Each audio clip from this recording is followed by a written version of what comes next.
Your next stop is Litchfield, Connecticut. The whole purpose of this project is to hold a mirror to society, to show us who we really are. And like any mirror, this one shows us warts and all. Spring. Come on in, sit down. You usually say it like it is. Yeah, I do. I tell it like it is. And it's not really good to do it either. You can make enemies that way, too.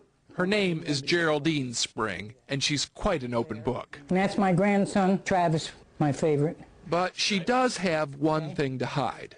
It's a picture you won't find on display here. A picture of this granddaughter's husband. A picture that embarrasses Geraldine so much, she keeps it buried in a drawer. There's a picture of them, too, see? I couldn't frame that. It's a shame the way things go, but that's the way they go. I don't look at the color of his skin and think, I'm with the black man. I think I'm with a good man, and we're happy. So she should be happy. Shannon That's how I feel. and her husband, Dan Jenkins, live a couple hours east and about 4 decades ahead of Geraldine. Shannon is a stay-at-home mom, and Dan owns a karate studio.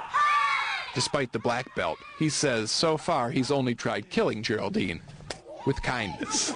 I guess it didn't work with her grandmother, but I tried, you know, so. He's very nice. He was nice, so nice to me at Christmas time. He couldn't be better. Are you ready to eat? Fact is, Geraldine can't point out one thing she doesn't like about Dan outside of his outside. She worries about the kids, but her reasons make no sense, not even to her. See, these kids are not in the... what's that got to do with, like you said, what's that got, skin color got to do with it? Right. You tell me. You tell me. I don't know. I'm not. I don't want to be like that at all. But I've learned to accept it now, and I love her children, and I send them the birthday card and everything, and you know. But I'll eventually get over it. But if I told you today I'm all over it, Steve, that would be a lie. That'd be a lie. It's rare to hear anyone speak with such candor. And whether she ever changes or not, her family has already set racism on that irreversible course, from prejudice to tolerance, and tolerance to irrelevance. For The Early Show, I'm Steve Hartman in Litchfield, Connecticut.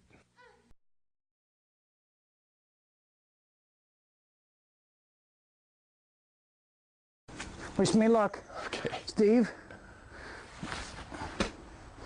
you're on your way to Liberal, Kansas. In television, they say you can't go wrong with kids or animals. And this week, I got plenty of both. The last name's up here, Gray. Courtesy of Mary Gray's Petting Zoo. Yeah, you guys can pet him. What's his name? This is Weehaw. Weehaw. Because when he neighs, it's like, Weehaw.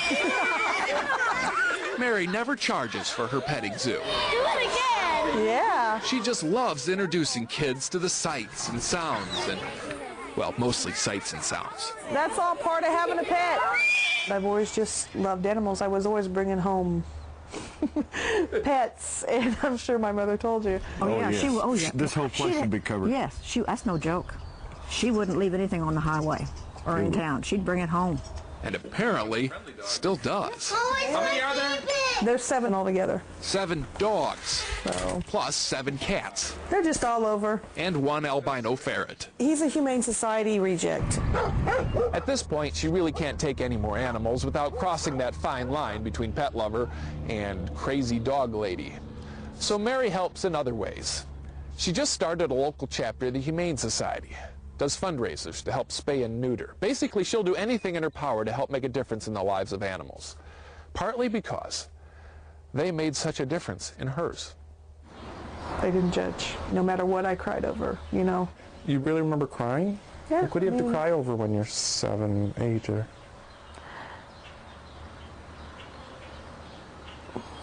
Mary went on to say that for a good chunk of her childhood, she was molested by a relative. I didn't know anything about it for years. She never told me. In fact, he made Mary swear not to tell, a promise she kept, except to her animals. They saved you. Yeah, basically, yeah. and Mary's been saving them ever since. She wanted to share this story in hopes that others might adopt. She says pets don't pass for therapy, but if you just need someone to listen, they're all ears. It's good. Let's slide you over a little bit more. Okay. Are you ready? Okay. Okay, good throw. Did it? Yep, you did it. What state? Okay, you guys are on your way to Portland, Indiana. Until then, for the early show, I'm Steve Hartman.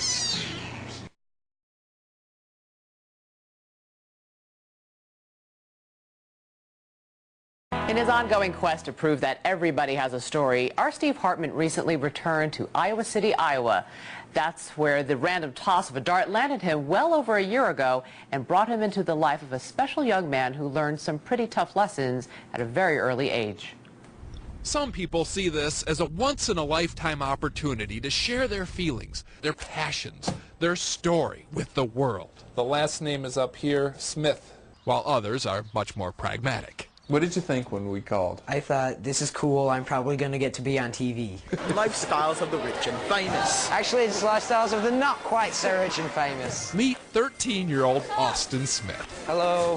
When he's not mired in middle school, God. Austin teaches Sunday school. Just love working with kids because I'm still kind of a kid myself. Actually, his father Paul says yes and no.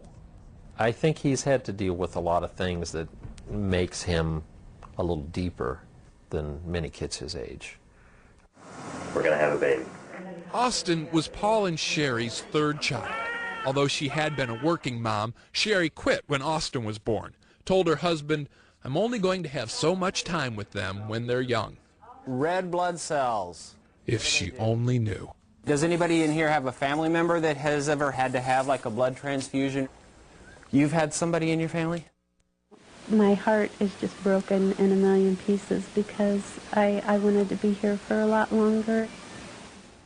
Sherry Smith was diagnosed with breast cancer at the age of 30, had her chemotherapy at 31, her bone marrow transplant at 32, and her funeral at 33. Austin was just 5 years old when she died, too young to remember much, but too old to ever forget. I can be just at home in my room reading a book, and then all of a sudden I just start wishing that she was there for just no reason at all. So sometimes I just talk. I'm home alone and I just like talk just to do that. Because I'm not hurting anybody if my mom can't hear me, but if she can, it's kind of nice. But Austin says the nicest part is yet to come. For the past 3 years, his dad's been dating Penny, and she's remarkable. Like, sometimes we'll have like 5 baskets of clothes out in the living room, and she'll fold all of them. Can you believe? She brings to the relationship 3 girls. Brady Bunch jokes notwithstanding, they say it's been a pleasant combination, especially for Austin and Penny. He wrote a card. I don't know exactly how it went, but it was kind of a poem. Said, I don't have my mom here with me now, but you are here and you make my chow. When you and your family come over, it's like I just found a 4-leaf clover. She's like a second mom, so it's a pretty nice thing. And if his mom is listening, I'll bet she's smiling too. It's been 1.5 years since we first told that story. And Austin says, despite the occasional rude awakening, Love you too. This has been a summer of pleasant surprises. He said, I love you and I want you to be my wife. Penny and Paul got married last month. And the rest is a blur. Lift it up. They're now combining their families in this new, much larger house. Girls upstairs, boys in the basement. The middle level, I like to think of it as a neutral zone. Girls versus boys. Yeah, girls versus boys. Actually, by all accounts, they get along great. The girls try not to embarrass the boys too badly at baseball. And most importantly, Austin says Penny and her girls have given him a new definition of the word family. I said sugar. Emily. Family isn't necessarily somebody you live with or are related to. And Austin. Family is a group of people that sometimes every now and then get on your nerves, but for the most part, you just love them to death. Webster's take note. Yeah.